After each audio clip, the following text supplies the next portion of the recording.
Okay, hello everyone. It looks like we are live, right about on time. Sorry about the slight delay. Welcome back. Back everyone. Far Cry 5 to what looks like our last. Oh, let me turn audio on. Aha! There we go. That's much better. So much better. Welcome back, as I was saying, to what looks like it's going to be our last stream for Far Cry 5. It looks like we are going to finish the game today. Um, I am not as of right now, and certainly not right away, planning on playing the DLC campaigns. These on stream at least. They have far less stuff to talk about, really. This is a fairly straightforward and simple survival type thing. Hours of Darkness, very clearly. Vietnam War type of thing. Again, I've played all these. Lost on Mars is fun and it's hilarious. It's a great little comedy piece, but none of them really do as great a job as the main game in terms of giving us stuff to talk about. So I'm probably not going to be playing these on stream unless, except for something like, if we want to come back to this game at some point. I keep saying that about Red Dead also. We just sort of want to come back to Red Dead at some point. Maybe at some point we will do that. Who knows? But these are, again, options for doing that. We're sort of wandering back in. In any case, and as you can see, well, I'm blocking it a little bit. But Far Cry 6 just came out, and I've been hearing good things about it, so I may try it at some point. I'm honestly leaning a little bit away from streaming Far Cry, in part just I think because the layout of the game, between it being a first-person shooter and it being so open world like this, I think it lends itself a little bit less to our kinds of conversations than the RPGs that we've been playing so far, especially with it being so actiony. But yeah, it's I don't know. We'll see. We'll see if I wind up doing something a little bit like this again. I don't know yet. I have not finalized any decisions on what to do from here, where to go from here. I'm, as I said, if we do finish tonight, which it looks like we will, from what I've heard, it's only like an hour or two more in the actual game. So we might wrap up early. We might do something else afterwards if there's enough of you guys around who want to do something. But if not, I have things I can keep myself busy with. I have class tomorrow. I have prep to do. I have all that stuff. So not to worry. In any case, I do want to keep thinking about what to do next for Monday nights. We can take a little break and do something else on Monday nights if you'd like. If enough of people are interested, I've mentioned this before, there are certainly some things that I'd love to sort of give the EFAP treatment to, so to speak. Every frame of pause, go through, and hey, General, good to see you. Welcome. Pause through and tear apart some video discussions and see what we can analyze. There's a few things. One of them, if you're in the Discord, I put a video in the turn this off, in the art channel for that I'd like to pull apart and sort of examine very carefully, bit by bit by bit, because I think it gets some things almost right, but overall is, I think, spectacularly wrong in interesting ways. And it's about an explosion. Video is not about an explosion, but that certainly is. The video is about subjectivity and objectivity in art, which is a fascinating topic, and quite frankly, it is one that I know enough about, and I wonder if I can do this. That's gonna kill me if I do it wrong, so I'm not gonna try it. How about I just light fires this way? I need to burn these down to attract attention of the cultists, so that'll be fun. Anyway, let's do that. Sweet.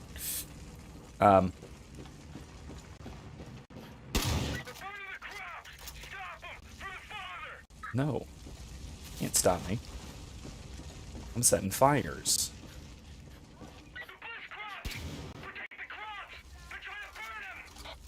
That's right. Why can't I just go around elsewhere and burn crops? Burn bliss?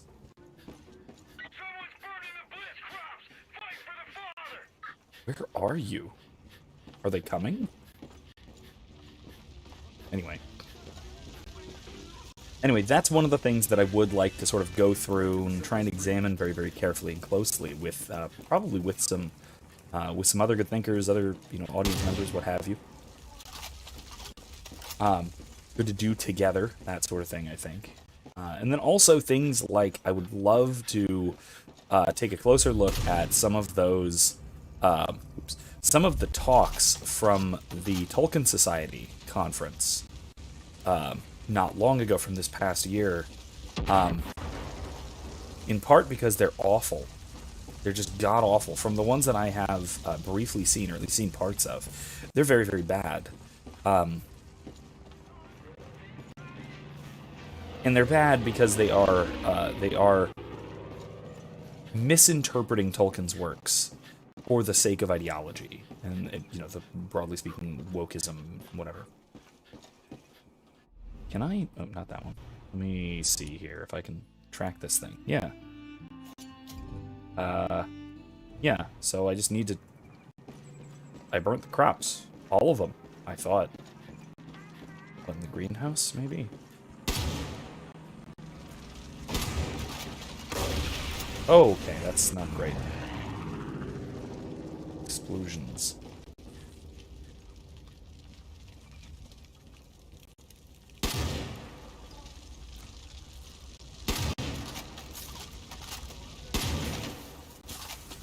Anyway. But yeah, it's, those are also some other things that I would love to sort of go through and pick apart very, very carefully, pausing throughout. Going well, James. Going very well. Like I've said, we're looking to actually finish Far Cry 5 tonight.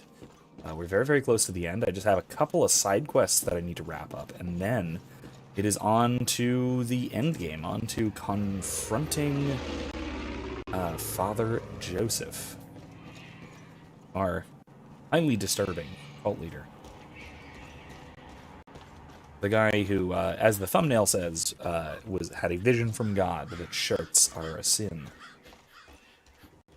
Oh, also, all, traditional cult leader type stuff. That too. Did I not burn all of the crops? Did I not burn them enough? What is going on here?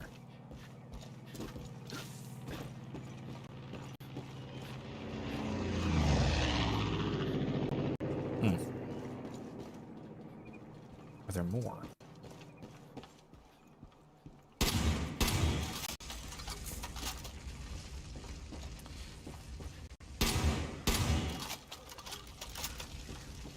Maybe this? I thought I already did this. Let's keep trying.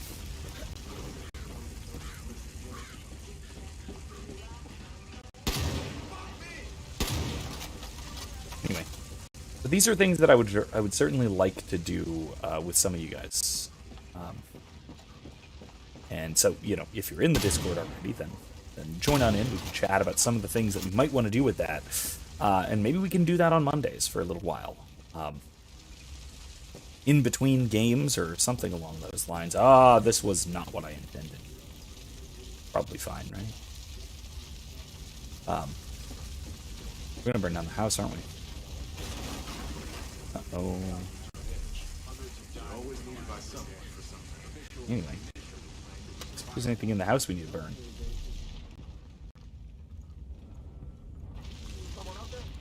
Before the fire gets to the house, obviously. Anyway, though. I'm on fire.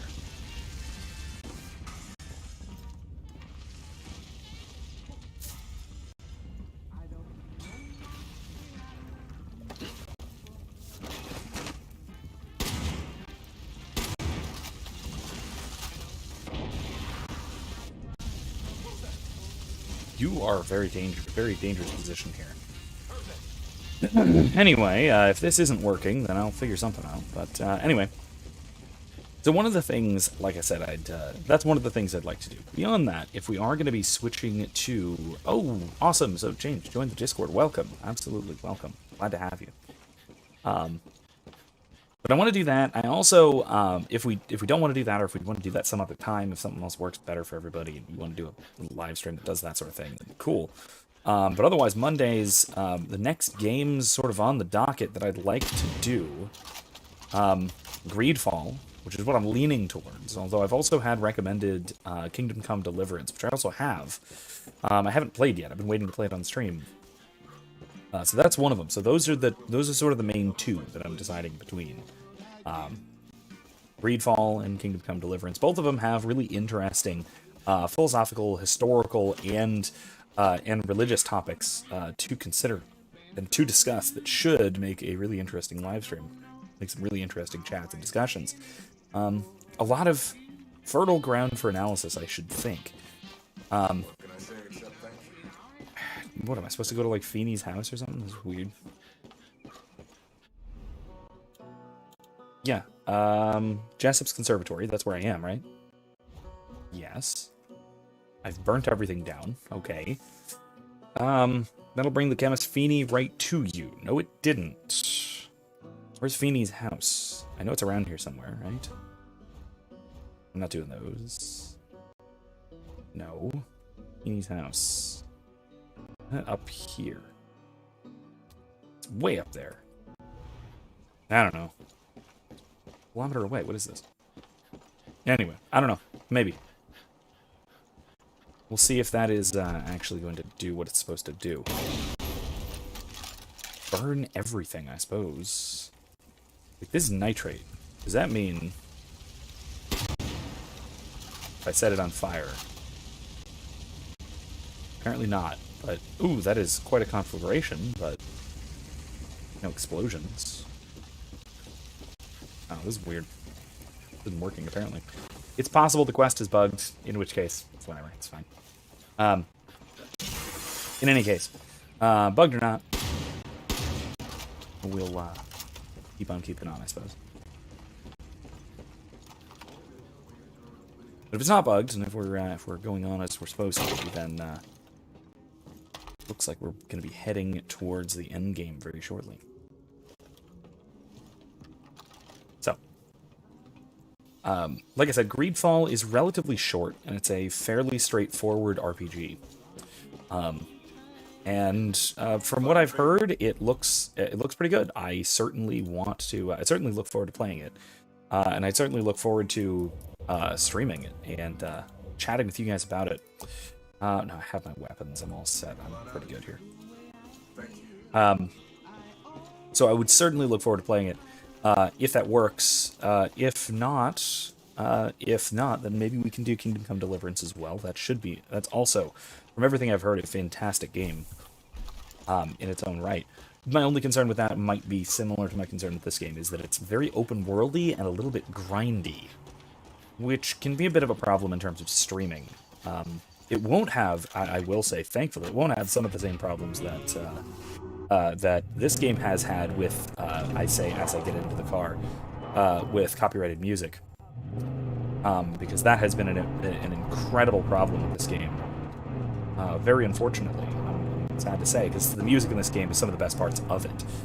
Not to say that the rest doesn't hold up to it, but oh man, is the music in this game fantastic. Both the original soundtrack and just a lot of the atmospheric music that we just get in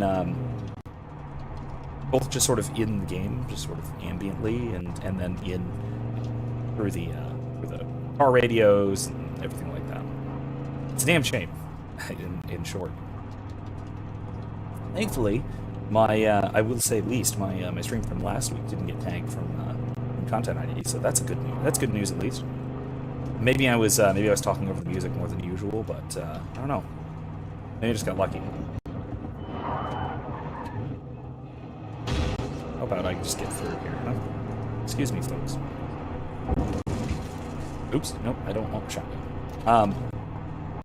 But yeah, I am certainly looking forward to Greedfall. I'm definitely also looking forward to Kingdom Come Deliverance, but again, we'll see if that is if that turns out to be a good fit for the stream. I think it should be. I do genuinely think it should be fine. It should be pretty good. So if we don't do it now, we'll probably do it eventually. We'll do it later. Oh my god. The Feeney Residence. This is where we're supposed to go. Well, no, but I mean, I don't know if this is where we're supposed to go, but this is certainly where the guy's supposed to be. There's nothing here.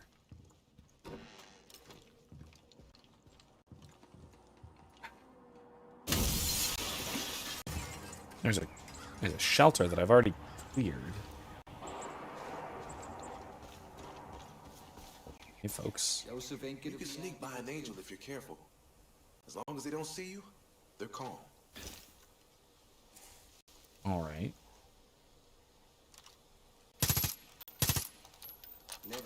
That's gonna explode eventually, so let's let it.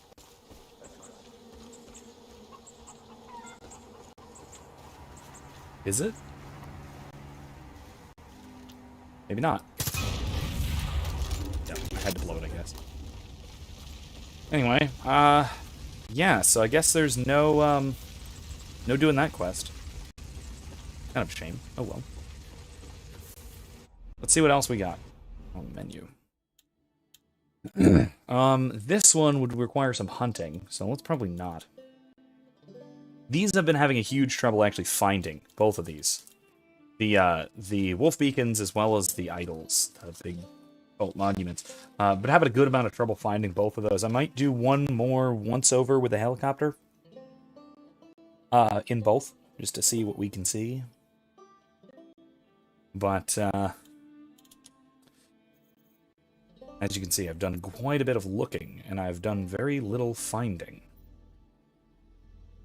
But I can take a seaplane and do it, or I can go up here and actually get a plane. Where's the hangar? There's a hangar around here. Not that. Airplane hangar. Helicopter. There's not an airfield. There's helicopters, but there's no airfield. Well, darn. You know, I can get a seaplane from right here, so let's just go there. Anyway, so like I said, I'll do one more once over. And then we will go ahead and assault Jacob's compound. Or, sorry, not Jacob. We already took care of Jacob. Joseph's compound. In any case, we're almost wrapped up here. Like I said, if anybody has particular interest one way or another, yeah, I'm just gonna buy this. If anybody has particular interest one way or another, in one or the other of those games, or if there's something else you'd really like to see, do let me know. Another game that I... Oh, Jesus. Okay. Another game that I've picked up recently that I've pretty strongly considered streaming, that might actually be a good option, is L.A. Noire.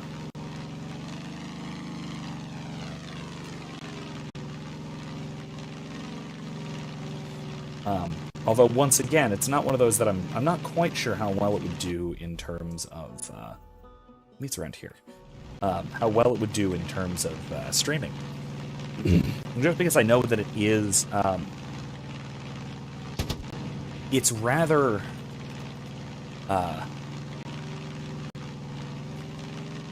it's rather in-depth. It requires a lot of focus on what you're doing in the game.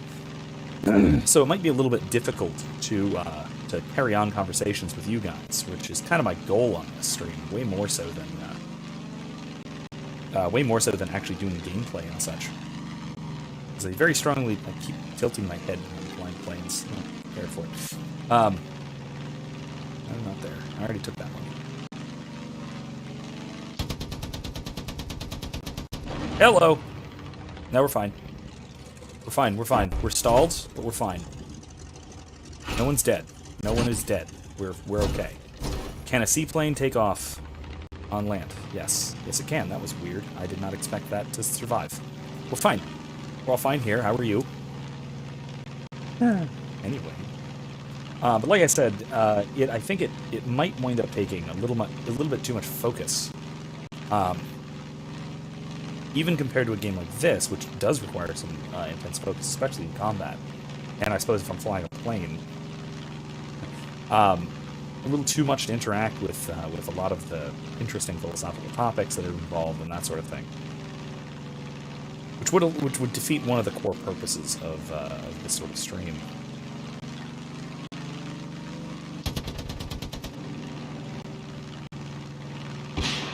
Oh, I have missiles. I didn't know I had missiles.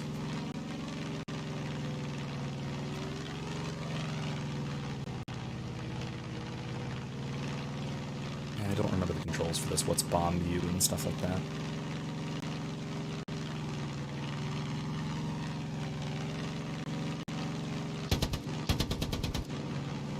All I know is that E is jump out, and I'd rather not do that under most circumstances.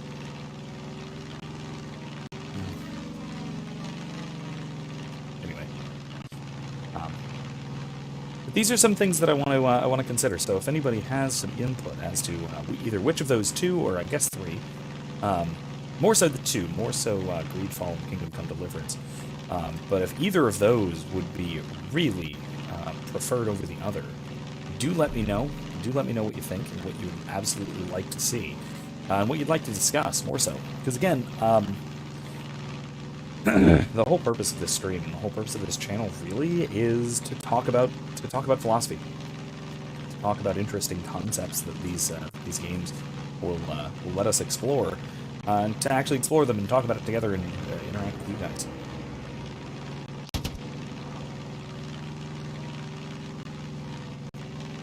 As for this game, there hasn't been a whole heck of a lot of that tonight, just because we haven't actually gotten into any real story points just yet. So for now, we're just kind of flying around for a bit.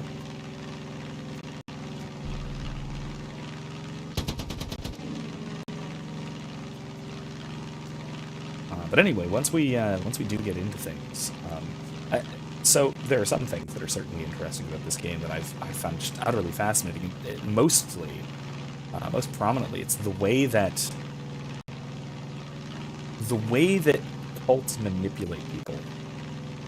And I think that this game does a fantastic job with the three regions in very, very different ways, portraying just how it is that cults can not only manipulate people, but can make errors seem very, very appealing in ways that we might not otherwise sort of ordinarily expect them to be. I kind of left us off talking about this last time, but I want to pick it up again because it really leads us to, well, right there, which is Joseph's compound. But I think there really is a big element to it of looking at element to this game. I mean, looking at the way that you can fall into error and the way that you can be led into error in very different ways.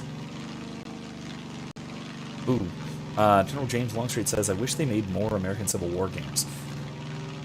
So, partially yes. There was one. Oh, what was it? It was it's like Conscript or something. I forget what it was called. But there was basically a first-person shooter Civil War game. It was just fascinating. I actually didn't wind up playing it. But I've seen streams of it. And I've seen people playing it. It's really interesting because you're expected to die, like, repeatedly. But in doing so, in setting up the game like that, it portrays, I think, quite well, what combat was like in that situation for the individual soldier, which was very, very harsh and very, very difficult and not very hopeful, as compared to something like this, where even on a harder difficulty, you could, in principle, get through this game without dying. You're not going to get through civil war, or multiple battles especially, without dying. That's unbelievably unlikely. Yeah, I guess let's go north. See what's in the, oh, it's shift. It's bomb view. That's very cool.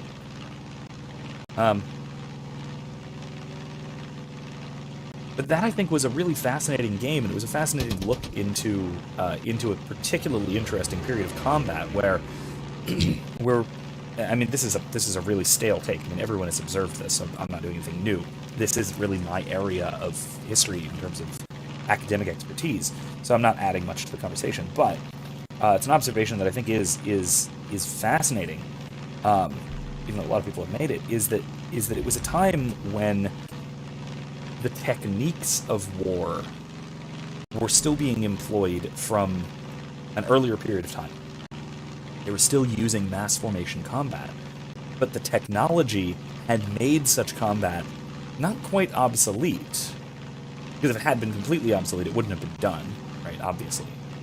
Not quite obsolete, but close enough to obsolete to make the method of combat, the way that war was waged there, work very differently than massed infantry charges ever had, in the Middle Ages especially.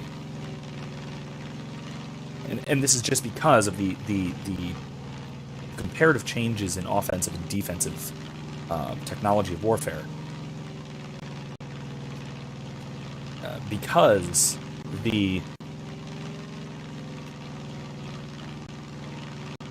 there's always this arms race, right? There's always an arms race between advancing offensive and defensive technology, and it had always been, up until roughly the Civil War, that... Oh, I still haven't checked this out, like, at all. The sanatorium that Jacob made his base in. I completely forgot to do that, so let's go ahead and do that now before we wrap things up, before we go into our final push.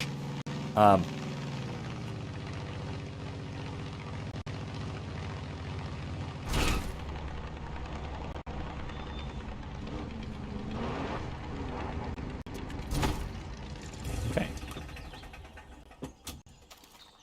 Let's just go on foot, shall we? But really, it was this change. It was what represented the start of a change in how warfare was conducted. But the change hadn't happened yet. The Civil War, and really all of the wars of the 19th century, were indicators that warfare needed to change, that the tactics needed to change to account for the change in technology. And then, as that began to happen, technology began to develop more so, to develop further with things like advances in accuracy in musketry, things like firearm capacity as well, things that make the individual soldier more effective outside of a what in the heck? Still, really, we're back here.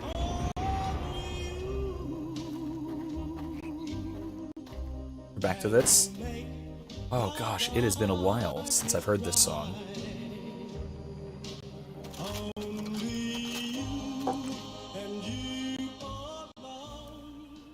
Really?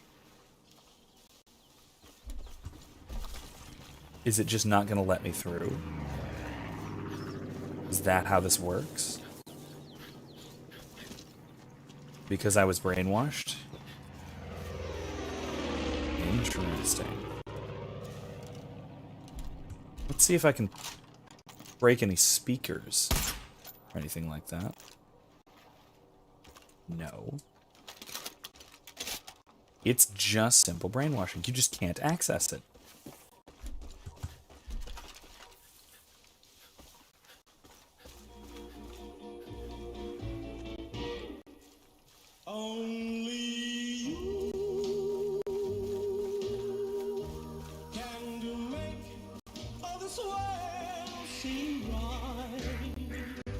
I just can't get in, can I?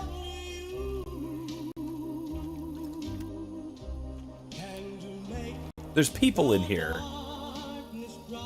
I should be able to... Really? Wonder if I can airdrop.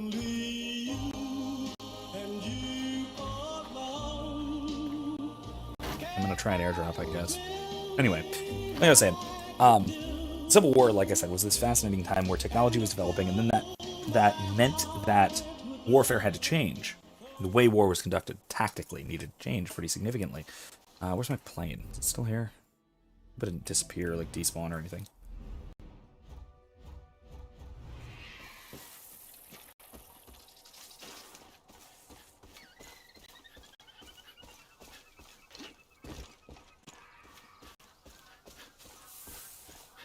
It probably did, though, so we'll see.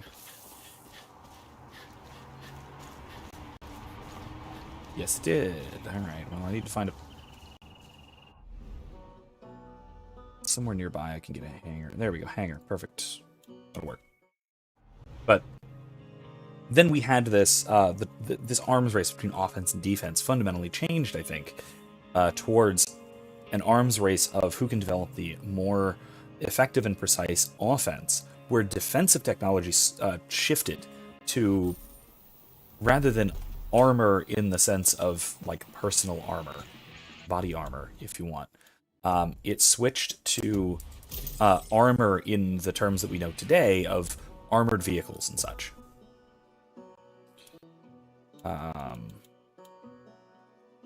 That's nice.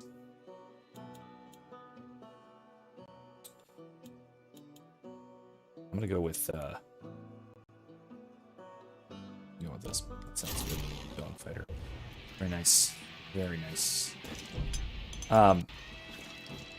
Anyway. I can't get up here. There we go. Alright, let's do it. Anyway. I'm gonna be jumping out of this thing, so it doesn't really matter. But anyway. But I do think that that is certainly a fascinating development in warfare that led to other more fascinating developments in warfare afterwards.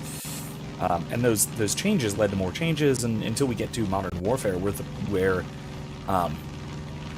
combat is conducted very distantly by comparison, and in a very hands-off manner comparatively as well.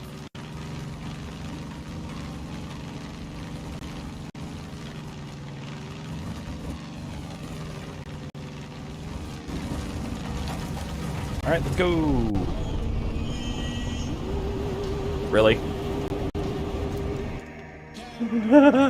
Okay, well I just can't go there anymore. I just can't go there, like, at all. That's cool.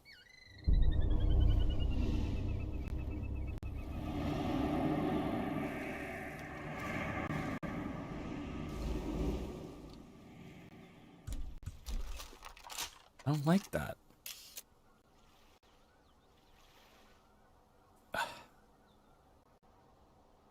That's really disappointing.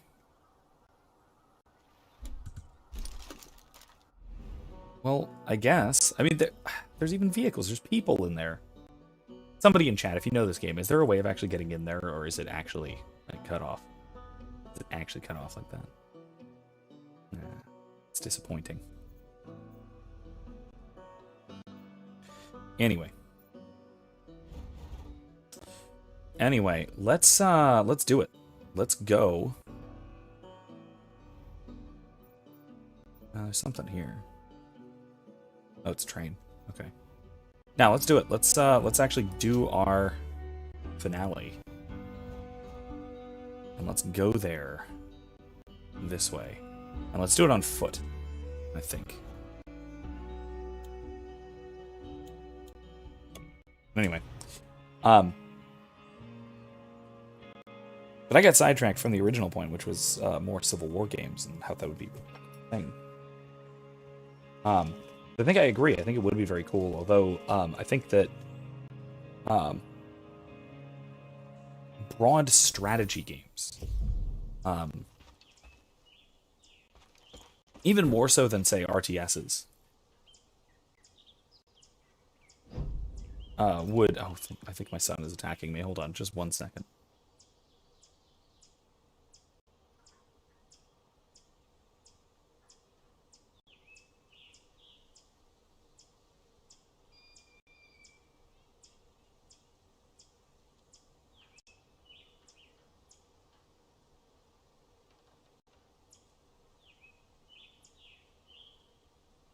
Testing, testing.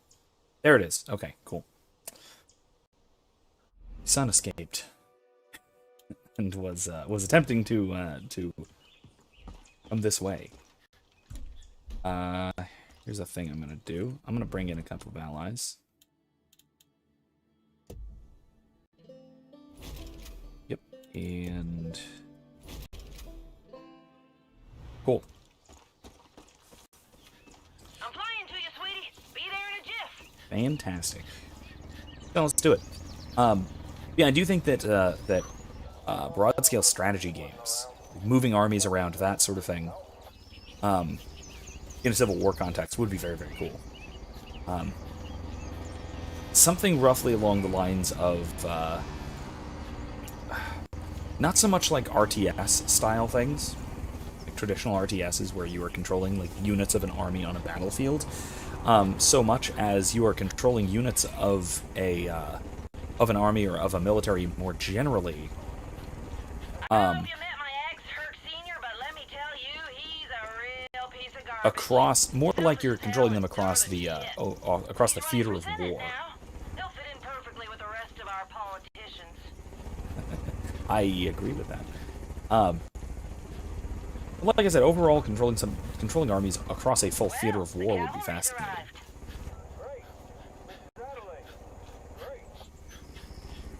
They don't like each other, I take it. Is this the right way? Where am I headed? Oh, yeah. Yes. Looks like it.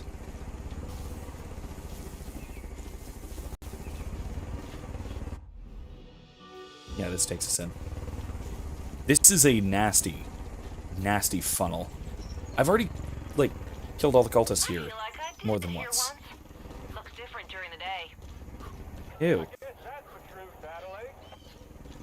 No, don't do that. Don't be this way. Oh, God. Anyway.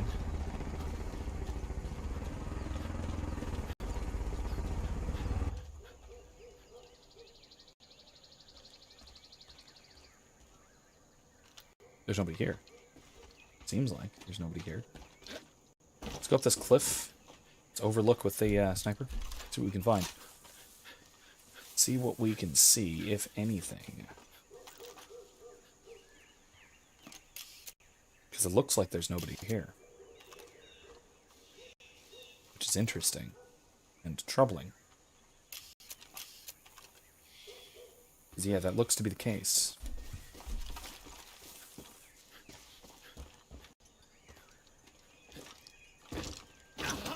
Ow. Oh, that was dumb. Anyway.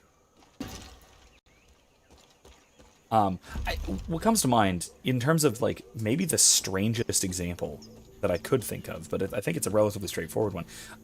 It's weird to compare these things, but something that plays like, if you remember the Advanced Wars series, or, mostly for Game Boy Advance and I guess DS, like Nintendo handheld systems, that I think those would make a fantastic model for what a great Civil War tactics game, or more like strategy game, would be like. That would be really, really good, or has a lot of potential there for that style of a game. So, here we are, ready to confront the father, the incredibly charismatic leader, who does not like shirts. And of course, the outside of the building is covered in bliss. Our wonderful, terrible drugs.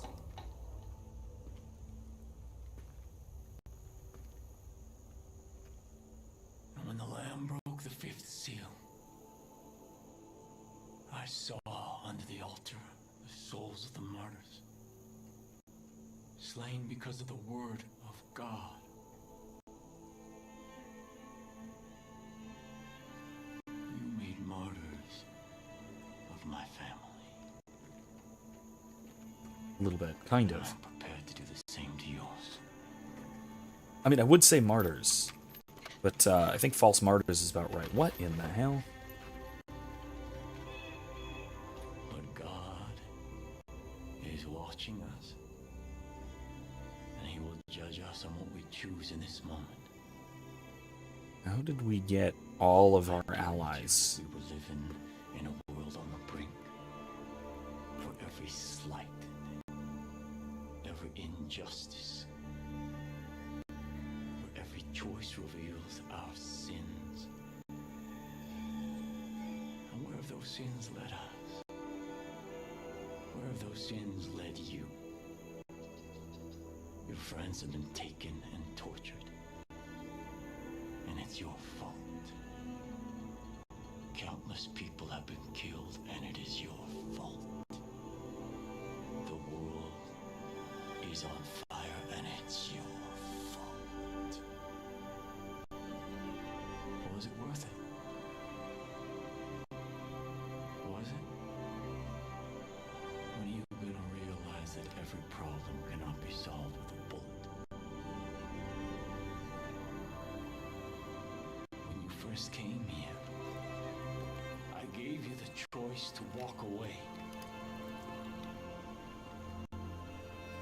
You chose not to. In the face of God, I'm making you that offer one last time. You put down your guns. You take your friends. You leave me my flock. And you go in peace. Go in peace. You're fucking insane. You see? We never should have been here in the first place. You know what to do, Rook.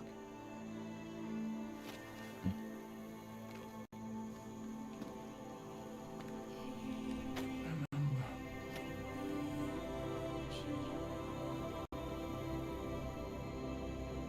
God is watching.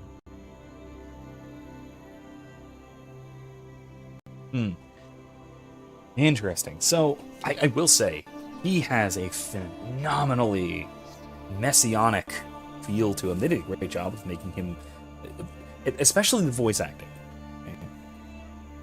And the subtlety of expression and all of that. They do a great job of making him this messianic figure that he very clearly manages to be in terms of his followers. Does a very disturbingly impressive job at swaying his followers. And we can see why. He's incredibly charismatic in a very, almost always soft-spoken manner, which is really saying something. It's really quite something. But of course, he is this sort of the soft-spoken narcissist who, well, I don't know if I would say narcissist. He's odd in terms of a cult leader. Most cult leaders are purely self-aggrandizing. We don't necessarily see that here. We see this as more like the cult leader we see in Dutch Vanderland, right, in Red Dead 2, where it does seem to be about the group. Now, the group with the father, in this case, Dutch in the other case, as the leader, as the head, as the uniting factor, as the most important part of the group. But still, it seems to be more about the group itself than it is about the leader, which is atypical for cult leaders, like real-world cult leaders. So maybe we can say this drops the ball in terms of examining real-world cult behaviors and how that works. But at the same time, this is, I think, a fascinating dynamic that is worth exploring more. Because this whole idea of unity, the idea of social cohesion and cooperation, these are intrinsic goods. Right? Man is a political animal. We are meant to live together. We are meant to work together. We are meant to live in community and society, all of that. However, it's interesting to see a corruption of that rather than something that's merely the opposite, something that is merely a lack of unity, an inversion of unity. This is a corruption of that kind of unity that we see in stories like this. I kind of want to try and run through this with both endings. I don't know if that's possible. We probably will have time tonight, given that we're only 45 minutes into a 3-hour stream. We should have time, hopefully. I don't know how long this ending sequence is. But I want to see both. But I want to do the proper ending first, which is resisting. Because we have to resist evil, right? Failing to stand in the face of evil is to submit to it, is to allow it, is to encourage it in this sense, even really participate in the evil that he's done. And boy howdy has he done some evil that he's both talked about and that we've seen directly in the game. I mean, if nothing else, he is swaying people through coercive means to obvious, dire error, and that's, even from the outset, an incredibly bad, nasty thing. But beyond that, he's murdering people. I mean, this whole thing began with him murdering his own child, which, man, you don't get more evil in human terms than somebody like this. Somebody who takes the goods of the world and inverts them and twists them to destructive ends. Rather than someone who is purely depraved, somebody who is the tyrant, right? As Plato would describe, somebody who is purely self-focused, someone who is completely caved in on himself. This guy has what he sees as an ultimate purpose, but it's an evil one.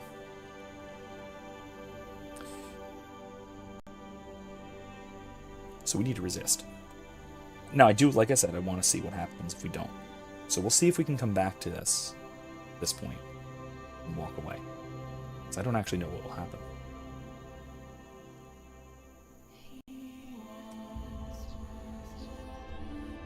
No. Every slight, every injustice,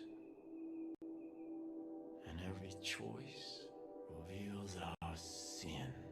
Mm-hmm. John was wrong. Your sin is not wrath. I guess it's pride. You'd rather watch the world suffer and burn than swallow your pride. I see. And the Lamb broke the sixth seal, and lo, there was a great earthquake. And the sun became black, and the moon turned to blood. Interesting. Your friends now see the truth. Bliss. They welcome Eden's gate into their hearts. They will die for me.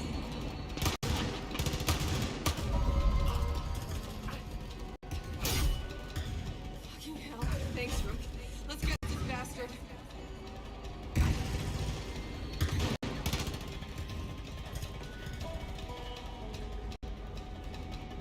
Jesus fucking Christ. You saved my ass.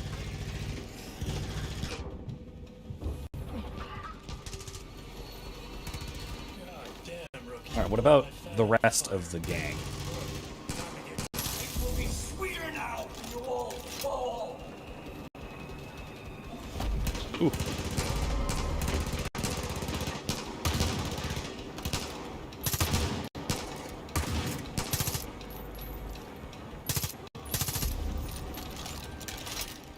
That was crazy. Where the hell did he go? I don't think it's over yet.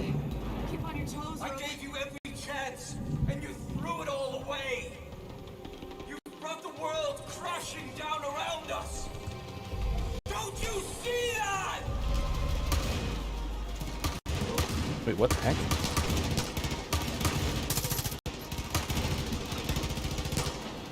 Come on, Father. You got it. You're good. Come on, Nick. Ah! Oh, crap. Thanks, Nick. I needed that.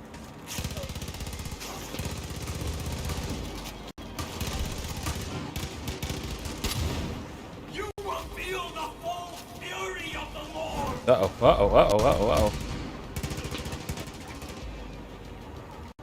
I'm Sheriff. Or, no, you're not Sheriff. You're What is her name? Anyway. Regardless, here we go. I really like this mechanic. Pathetic love will not stand before the I kind of really like this mechanic.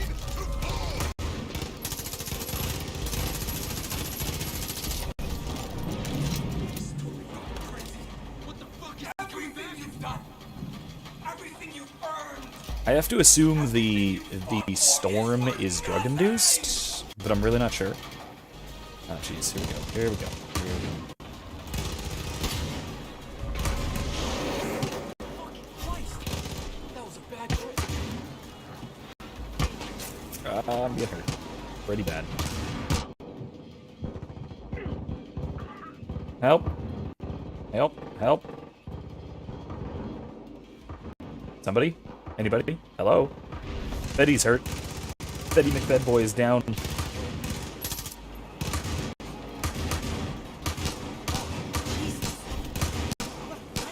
gone, demon. Okay, here we go. We're good. We're good. Be gone, demon.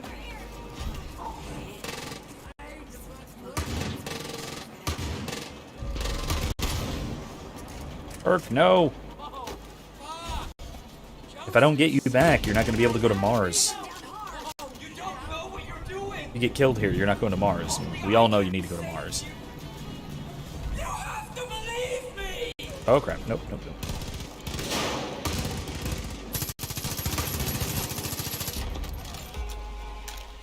Did I get him? Holy crap, I actually shot the real one. Ooh, okay. Forgive them, Father. They know not what they do.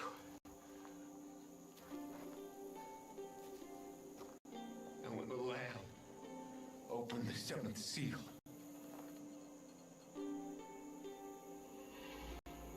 there was silence in heaven. And the seven angels so before weird with God that were given sunglasses. 7 trumpets. And there were noises, thunderings, lightnings, and an earthquake. Joseph Seed, you're under arrest. And I heard a great voice from the temple say to the angels, "Go your ways, and pour from the vials the wrath of God upon the earth."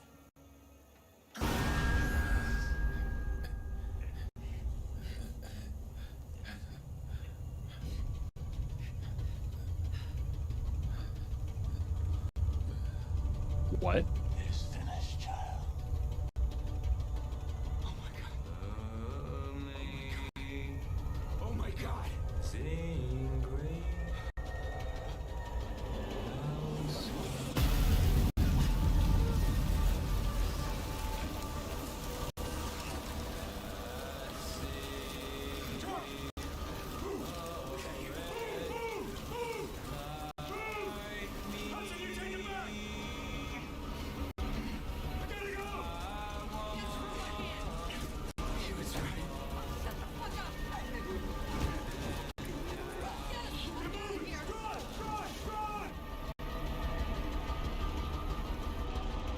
So why and how did this happen? Jesus fucking Christ, kid. You see this shit?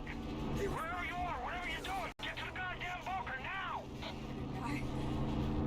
We're gonna die. We're gonna die.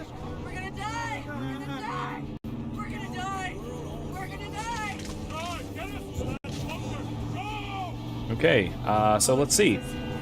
Oh Jesus. Oh Jesus. Oh Jesus. Is that another nuke?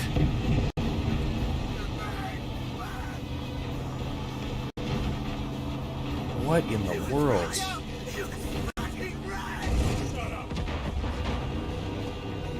Cool. Multiple nuclear bombs.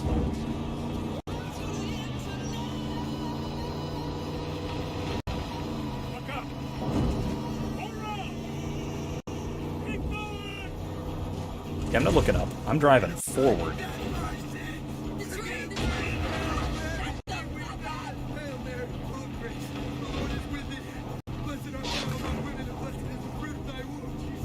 Amen.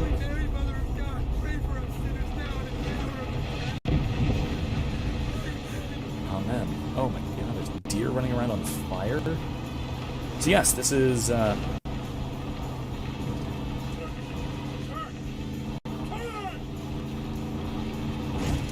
Get bombed. bombs and they got tanks because they have money in their banks. Okay, oops. Did I just goof it? Oh yeah, I goofed it. Okay, so I get to start over slightly.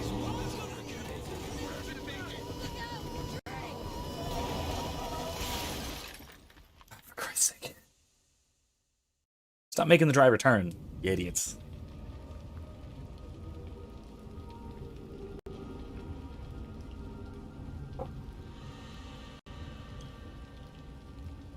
He's gone. How? He's handcuffed. How did he get out of this? And why? Into the inferno?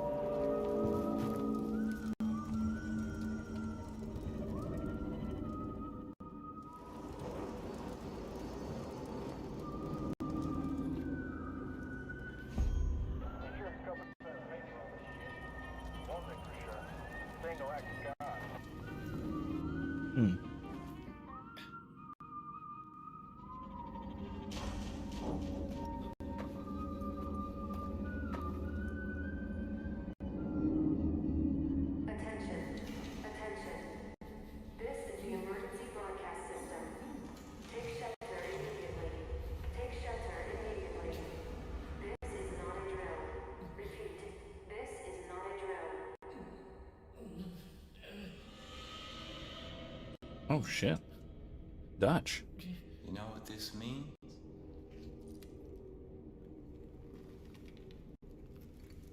It means the politicians have been silenced.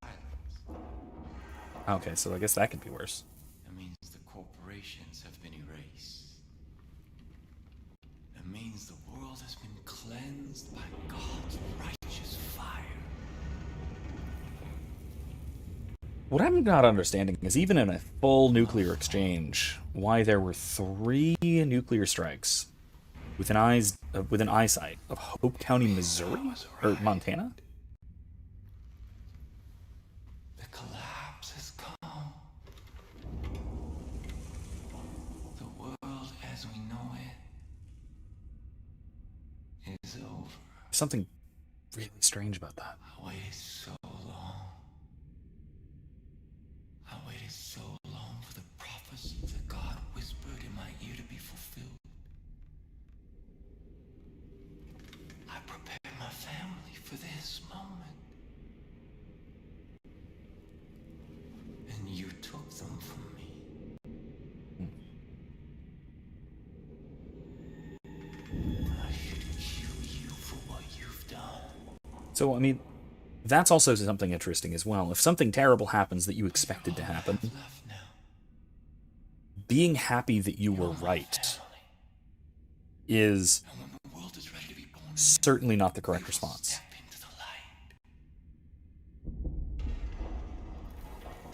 I am your father, and you are my child. And together we will march to Eden's gate.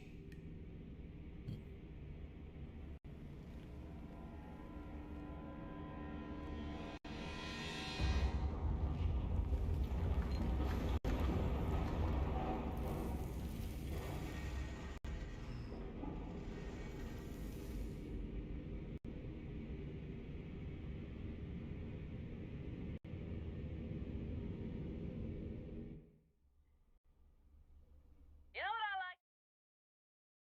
Oh. Hey. Man. Okay, well, that was it. Well, that's a hell of an ending.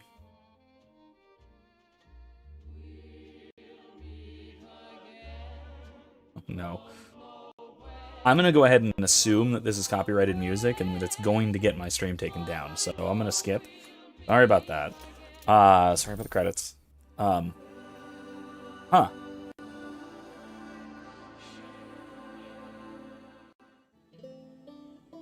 Okay, so New Game Plus, that's cool. Okay.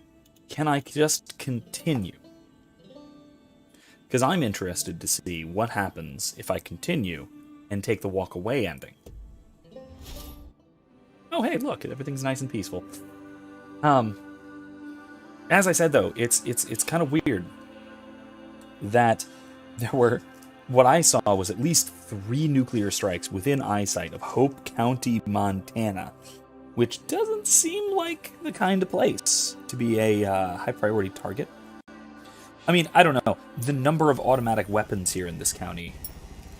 What's happening here? What's happening here? This whole thing with the Peggies has really put a damper on all the side dick I was catching. Oh dear God, no. Oh hey, I'm just Don't continuing. get me wrong, I love Xander, but this kitty needs variety in her diet. I'm just continuing. And everyone's fine? Oh, so I can just continue the open worlds. Okay, that's weird and immersion breaking. Well, I mean, look at the background here, too. Like, look, the background is very obviously also destroyed Hope County. Huh. Weird. Very weird. What if I go back here? What happens? Yeah, like, what's up with this?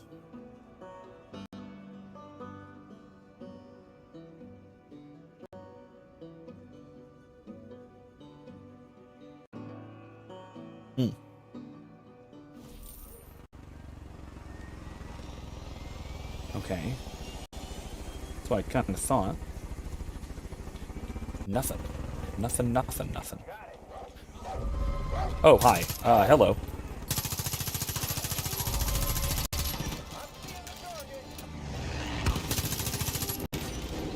What in the world?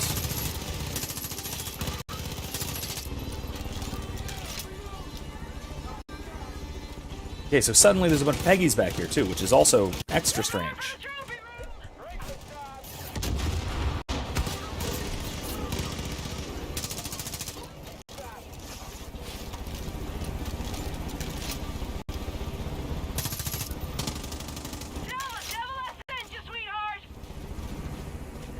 Okay, what? Okay.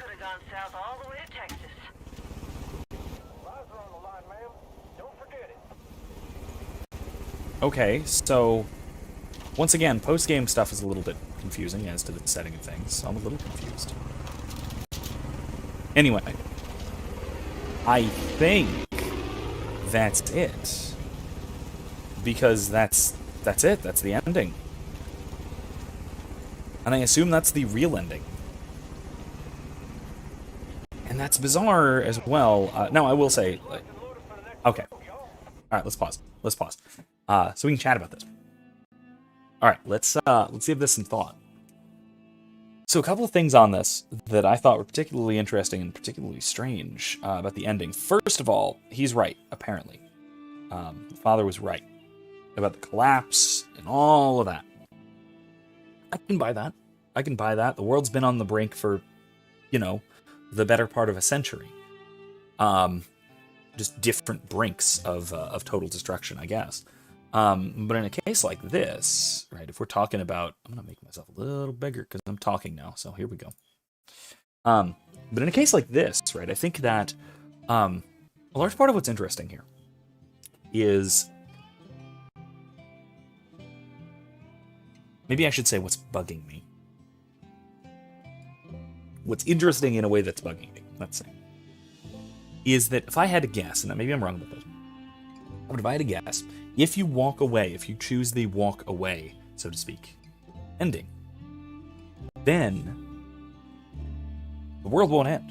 The nukes won't fall. And so for whatever reason, letting Joseph live has some effect on what, a global thermonuclear exchange that culminates in particular or especially in Hope County, Minnesota, or not Minnesota. Why do I keep saying Minnesota? Montana. Which is, again, what? That is, the causality there seems rather broken. It doesn't make sense to me especially in terms of world building, in terms of immersion.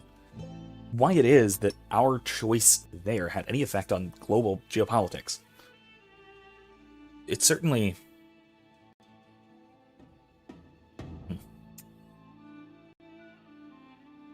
You can say that it's something like that there is some kind of mystical causality at play, but there kind of has to be in a circumstance like this for that to make sense, for this ending to make sense, especially for the choice in the ending to make sense. It kind of has to be that there is this this kind of divine causality at play. But that would, again, that has its own implications. That would imply that Joseph was not only right about there being an impending collapse, which, I mean, again, anyone could have predicted that any time in the last century or so, because we've been this close to the world ending, on and off, since the first nuclear bomb in the late 40s. So maybe not 100 years, but 80 years. 70, 80 years. It's been fair to say that the world was on the brink of destruction. Like I said, better part of a century. But because of this, this seems to imply, if that is the case, again, I am speculating a little bit because I can't just run through the walk away ending, apparently. But if that's the case, and if anyone feel free to confirm this, if in the walk away ending the world doesn't end and the thermonuclear exchange doesn't happen, then that would mean that there has to be some kind of causality at play that is not in the game world. It would make a lot more sense if it were something like you can choose to... The choice is something like your actions lead directly to a nuclear retaliation on this cult or something like that, maybe? But even that is it's wildly unrealistic, but a lot of this is wildly unrealistic, so we can forgive that, I suppose. But at least then, the internal causality in the universe would be stable and would make sense. I don't like the ending. Yeah, I think I don't like the ending. I think I've talked myself into not liking the ending. And again, if anybody wants to contradict me on that, feel free. I'm happy to talk about this either now or in the Discord later or whatever. But I think I don't like the ending, and not necessarily because it's a downer ending. To be fair, I'm not a fan of downer endings. Personally, subjectively, I don't like it as much. I'm more into fantasy stuff that can have hopeful endings at least. But here I think it goes a little beyond my subjective distaste for this type of ending, and I want to almost say that it's bad, objectively speaking, in terms of storytelling. Because of the break in causality. I think that, again, this is a world-building issue where within any given world and within any given fiction, you have to have internal rules of causality. Those can differ from the rules of causality in the real world, because that's what speculative fiction is. That's what fiction is in general, is speculation about if the world were different in these ways, but the rest of the laws of causality were the same. Predictably, what would happen? And that's what telling stories is about. It's about working through the way things work in our world if things were different, but different in recognizable and consistent ways. This is subcreation. This is the act of subcreation. This is the act that is, if you're reading somebody like Duns Scotus, or if you're reading somebody like J.R.R. Tolkien, this is the act that is definitive and distinctive of human beings, qua imago Dei.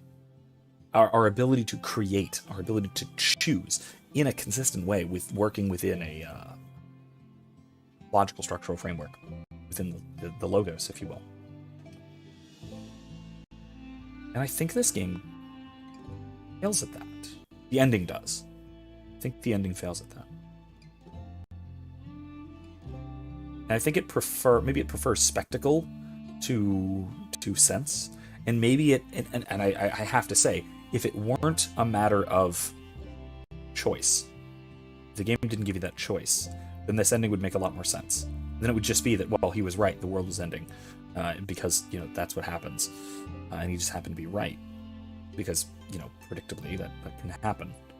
But I think that the way this is set up, it seems like the only way for this to make sense is if your choice to either walk away and allow him to continue his thing, his cult, basically, versus stopping him. That seems to be the only but-for cause of nuclear apocalypse, particularly in a place like I said, in Montana. Presumably this worldwide. Presumably. I don't know. But I suppose New Dawn gets into that a little more in the sort of the aftermath, the post-apocalypse. But I don't know. I think that is... the fact that it gives you a choice, in trying to make your choice matter by making extremely different consequences, extremely different endings. I think what that does is it undermines the causal regularity of world building to the point where the choice, because the choice is intended to matter so much, it winds up not mattering. Because there's no predictable way. There's no regular way, I guess I should say, for us to predict the causal outcomes of our choices. And that cascades backwards now, right? Knowing that about the world building, that cascades backwards into the other choices made in the game. That if your choice had been different, then who knows what might have happened. Because we don't understand the causal rules in this universe, because, well, they're, to be overly harsh, there don't seem to be, though. There don't seem to be causal rules involved here, at least in this ending sequence.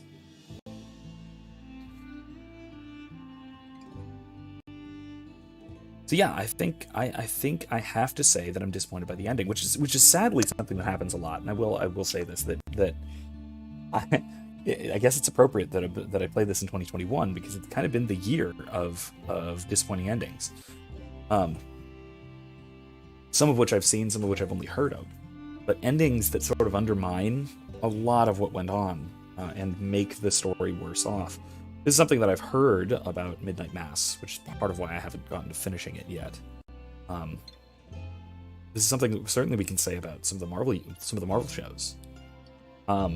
Certainly WandaVision, with the ending of knowing that Wanda was responsible for all of this, and yet she is portrayed as the hero of everything. Let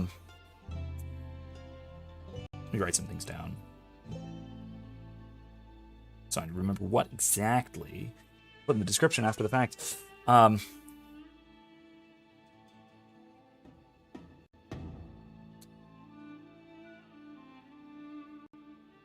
then, of course, something else that I've actually looked into a great deal, Loki. I think Loki was another great example of this sort of dropping the ball.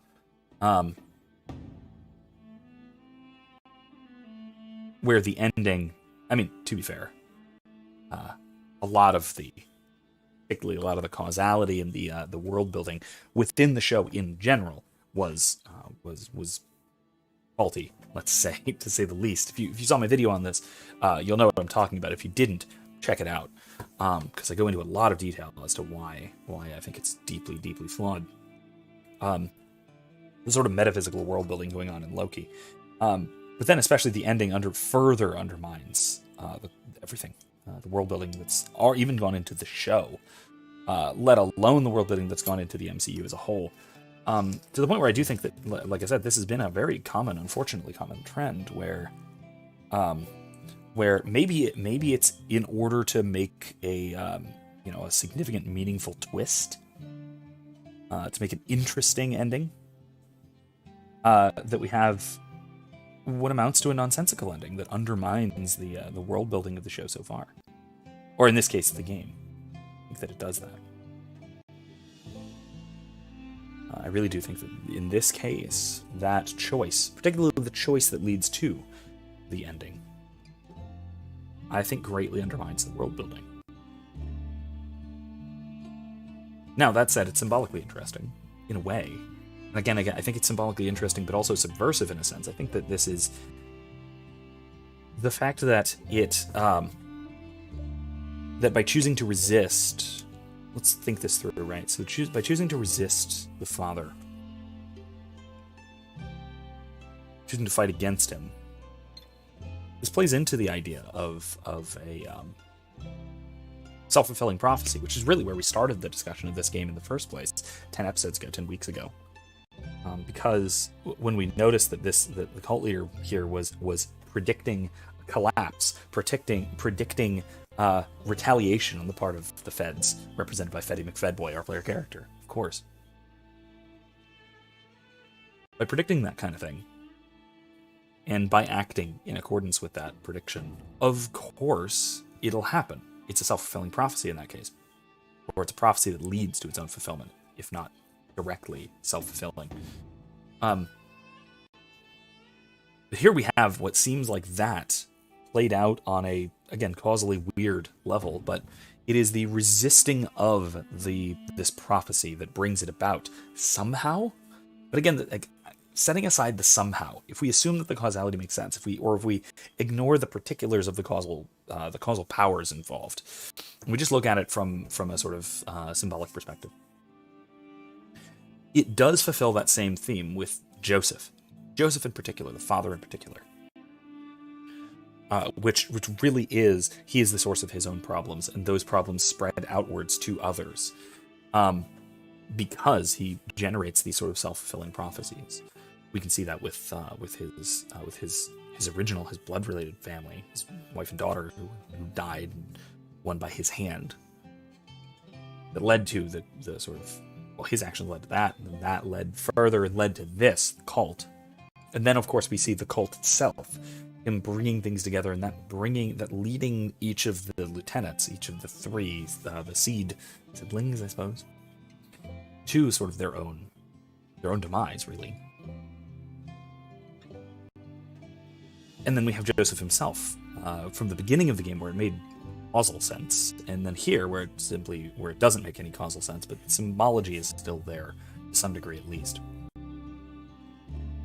So in that sense, it fulfills its narrative structure. But I think that, again, it falls apart way too fully and too thoroughly, simply based on the world being coherent and cohesive. Any system fiction, any fictive world, any world that is made, any world that is sub-created, if we want to use Tolkien's term, which I think is a good one, needs to be the kind of thing that can be created. Again, through something like divine power, fine. But it needs to be internally consistent. And it's that internal consistency that makes fiction meaningful. Because without that, well, that's what we mean when we say that a story is a bad story. It's that the internal rules of that story fall apart, that they don't, the world doesn't work. The story is fighting itself, not just different from reality. Every story is different from reality. Even real stories, even true stories, are different from reality insofar as they take artistic license and liberties. Insofar as they describe things from one perspective rather than another, they are still distinct from reality, even in that case. Now, they might not be contradictory to reality, fair enough. Fictional stories certainly are, to some degree. They're counterfactual. But sort of by comparison, in logic, when we talk about a counterfactual, what we're talking about is a way that things could be but are not, and the could be, the possibility, the modal possibility of what we're talking about is absolutely crucial to any kind of counterfactual statement in logic, in any kind of analysis, right? Any kind of in-depth analysis. The possibility, that the logical possibility, the modal possibility of something, is absolutely essential for something to be a good example of something, or a good story, or a good illustration. Whatever the case might be, whatever the purpose of the story is, it needs to resemble reality in relevant ways. I think that things like this, they fail to do that, and I think that right up until the end, we were pretty good verisimilitude, on resemblance to reality, on internal cohesion. Now, there was some weird stuff, I have to say, in Faith's region, and it was starting to get a little odd with the, let's say, the apparently very stark reality of the world imposed by the bliss, this drug, to the point where it seemed real, and its rules operated, the bliss, that reality seemed to interact causally with real reality in a way that it maybe shouldn't have. Think back to Faith getting the marshal to shoot the sheriff, or not the sheriff, the other guy, the bald guy, whose name I can't remember. Sorry about that. But that implies that she has a kind of causal influence over him at a distance, with no interaction, with no direct interaction with him, simply through this drug, connection of this drug. And it's not through any kind of conditioning process like with Jacob. Like with Jacob, we have that song, right, that I was reminded of tonight, incidentally, that triggers something, that triggers a kind of conditioning, a kind of brainwashing. That's very, very different from what we have with Faith, where it seems that she just has direct influence, direct effects on people. And so we go from the very grounded John Seed, the televangelist type, self-help guru, which is very grounded and very straightforward and very real.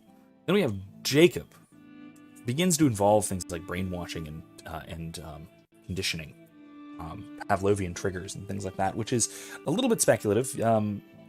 Brainwashing and hypnosis to that degree are pretty wildly speculative. That goes beyond anything that we're aware of in reality, even despite the various research into it, say MK Ultra, that sort of thing, the CIA's programs to that end.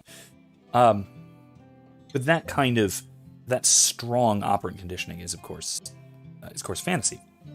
But okay, it can work within the rules of the world. There's a mechanism for it that is not simply magical.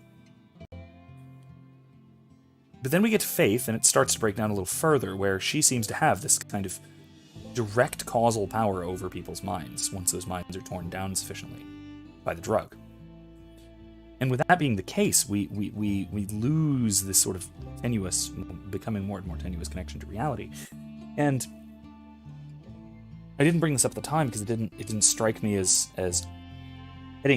going anywhere, particularly. It didn't strike me as going in the wrong direction, as going away from verisimilitude, and going away from consistency.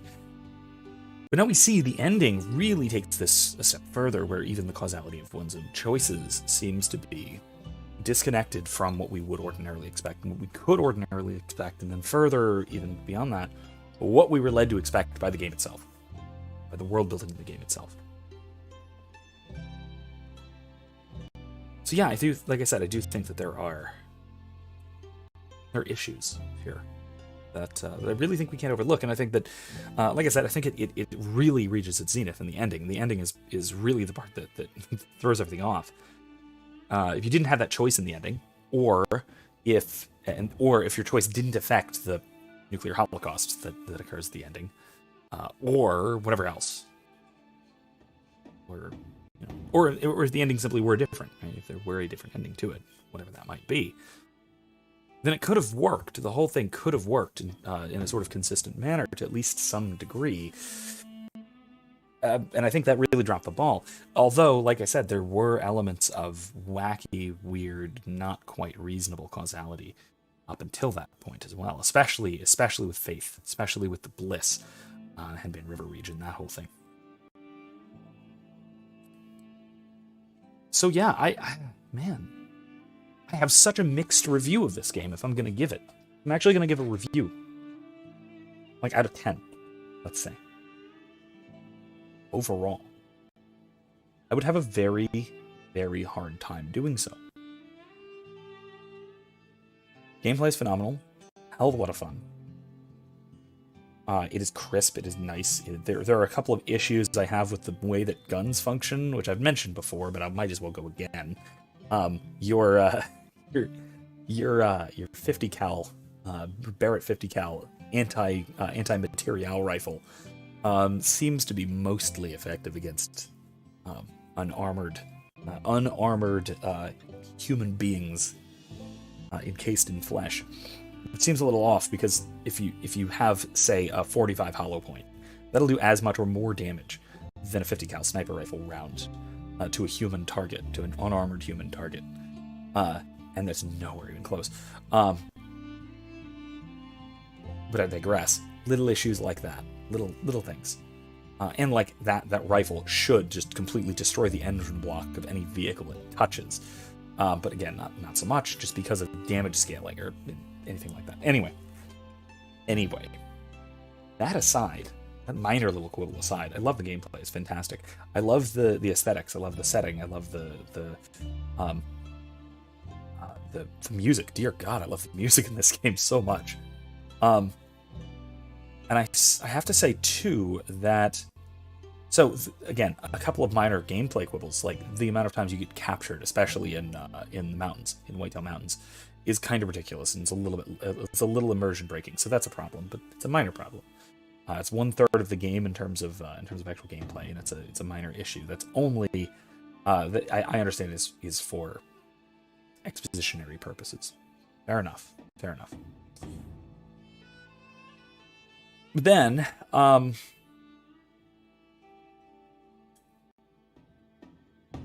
then there's the ending, which I think really does a number on everything, and I really think that it brings the whole thing down a hell of a lot.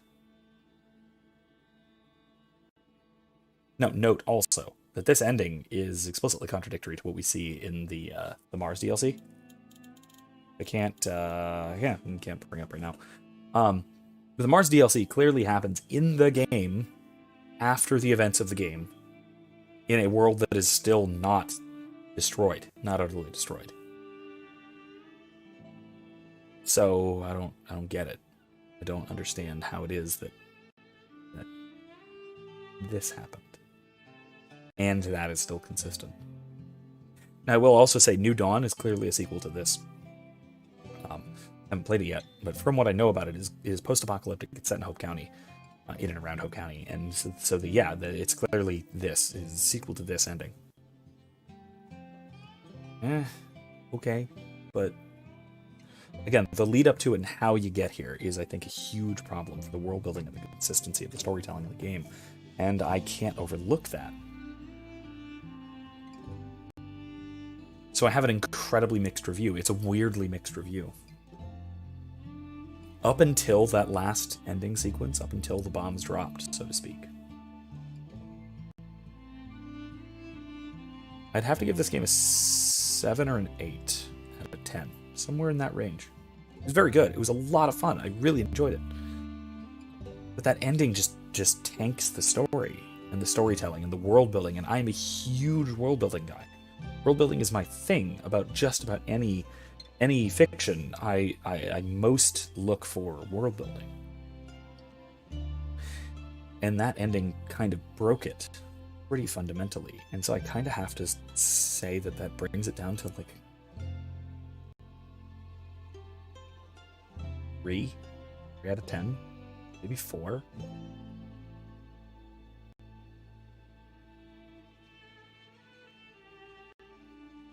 Because I'm having to think, all right, so let's assume that this completely tanks the world building, and that means it tanks the story. Without the story, if you only have, say, the characters, the writing, the interactions, the gameplay, and maybe environmental design, so including the music and stuff, what would that be if the story were just nonsensical from the start? Because that's kind of what this effect has. That's kind of the effect this has. What would it be then?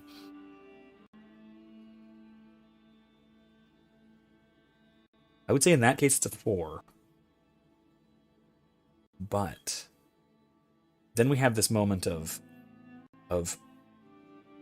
the problem happening where we get something that is built up, that we like, that is good, and then the ending of it, something that comes in later, undermines it. So it's the difference between being at the ground level and falling to the ground level from somewhere higher, and that makes it worse. So honestly, with the ending involved, I have to...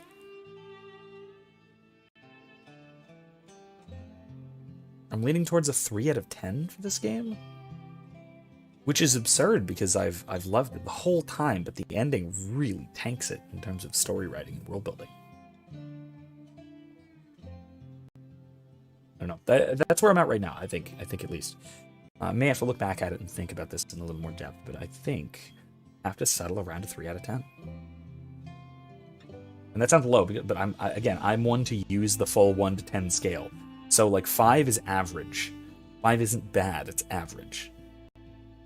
So I'm not using the grade point scale of like a C is a 70. No, it's 75. No. 5 is average. Truly average. This is certainly below average given that ending, and I have to put it at maybe a 3. Yeah, I think that's where I'm at right now. I think that's where I have to land on this. That said, I'll probably play it again at some point. Probably will. I'll probably still play around in it. I'll still enjoy it again. I might stop before the ending though. I might really. I'm really seriously considering just playing this again at some point. Maybe not right away. At some point, I might play this again and just stop before I get to the ending. And just try and forget that happened. Or try the other ending. Hell, why not? No, because damn it, because even if the other ending is better, the problem is that choice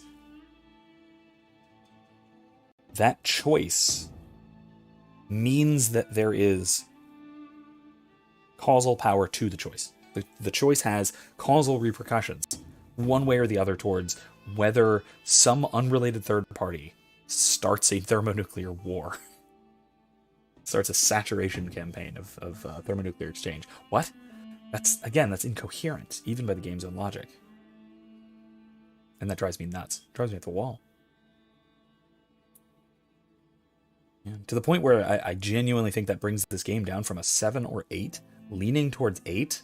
If you asked me when we started this stream, I should have said that. Darn. I didn't know that it was going to tank my outlook this bad, though. But if I had known, then it would have been its own problem. But if you asked me at the start of this, at the start of this stream, an hour and a half ago, probably would have given the game an 8 out of 10, which is really good. But the ending just wrecks it. Like, so bad. Like a 5-point drop on a 10-point scale is really, really something. You know, it's rough. It's really rough. It's the difference between my subjective and objective scores of, for example, The Rise of Skywalker. Rise of Skywalker, I subjectively enjoyed a great deal when I watched it. I'd give it a 7 out of 10, just based on how much I enjoyed the thing. Because it was a fun ride with some fun, with a lot of just enjoyable stuff, fun things going on, and a lot of chaos that was enjoyable. Objectively, it's a fundamentally broken movie that the causality of which is nonsensical, and the characters act like complete idiots from beginning to end. Basically, every single one of them. And so, objectively, it would be lucky to get a 2 out of 10. Assuming that there's no 0 on the scale, I might even go, well, there being no 0 on the scale is what saves it from being a 1. Because there is obviously the absolute nonsense movies that simply make no sense. But, again, that's another 5-point swing. It's a huge, huge difference. Anyway, I'm so sorry to end it on this. You've made it this far. Thank you. Thank you for joining me, and thank you for sitting through my rant about this, and thank you for sitting through what I had to say, even so negatively about the ending of this game. That, like I said, I think the ending did terrible, terrible things to the overall world building, the overall plot of the game. But hey, what are you gonna do? I had a fantastic time getting here.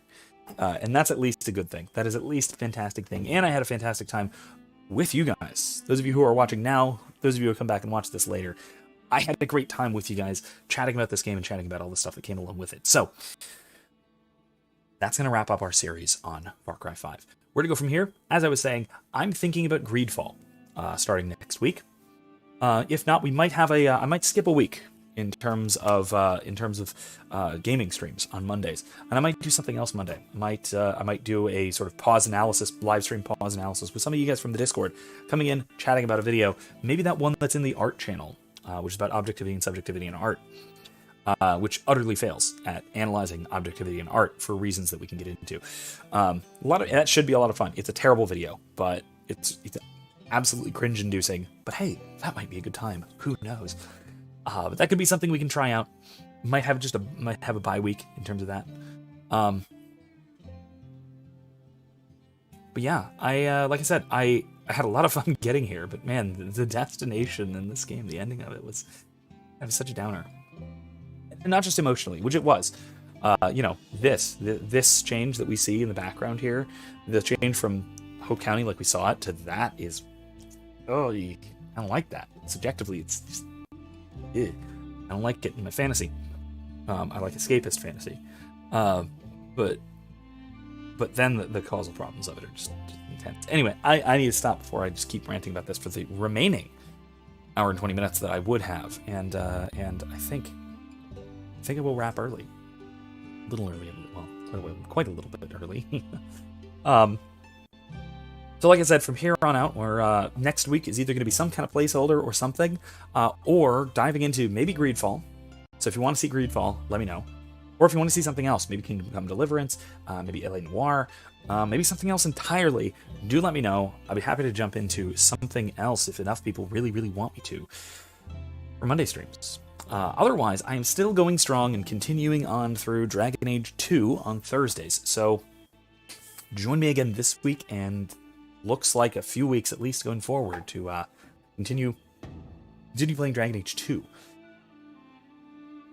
And then eventually on to Dragon Age Inquisition, which should also last quite some time. Both of these are very long games. Inquisition all the more so because it's very open world and that sort of thing. So, sorry again, and on a downer. But let's spin things positively and say thank you for joining me. Thank you for joining me on this journey. This has been a good time despite the ending of it. So, hopefully I will see you on Thursday. Hopefully I will see you next Monday, whatever it is that we do and whatever game it is that we pick up next for our streams and whatever topics that brings us. I'm certainly looking forward to it. So thank you all for joining me on this journey. I'll see you on the next one. Have a good night, everyone.